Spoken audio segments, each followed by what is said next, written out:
I'm Professor Joshua Kane. I head up research department at A Better Today Recovery Services.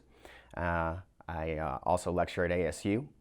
Today we're going to talk about the war on drugs. First, the question is, how did we get to the place where we are, where prisons are the preferred solution for drug abuse rather than rehabilitation?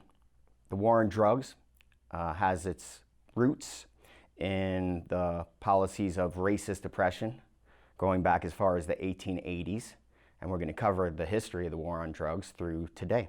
Another theme that runs through this talk is that culture is stronger than law. The study of societies across human history shows that laws cannot change culture. But when laws are passed that don't coincide with the culture, laws can become a highly effective tool of cultural oppression, oppressing those cultures that a government wishes to oppress. And we see that throughout the history of the war on drugs.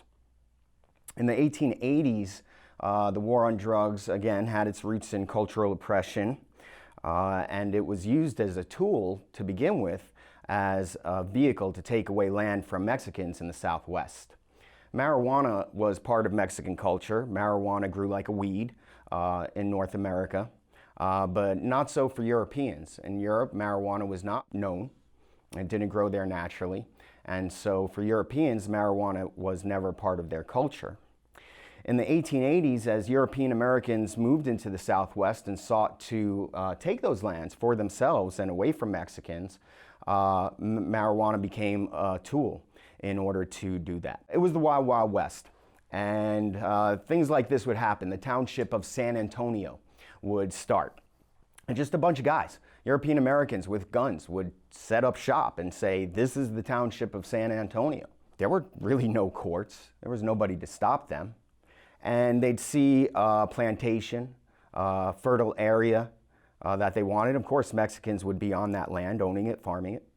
And the San Antonio township would extend its borders onto that plantation. And within the San Antonio township, marijuana smoking was illegal. Marijuana smoking was common in these areas, and so the San Antonio board members with guns would wait for and look for Mexicans smoking marijuana on the land that they wanted. And when they found it, they would arrest the Mexican and either take him to jail or more often throw him on a wagon and leave him south of the Rio Grande. By the time the Mexican landowner got back to his own property, he would find European Americans with guns surrounding the property saying, you broke the law. This is no longer your property.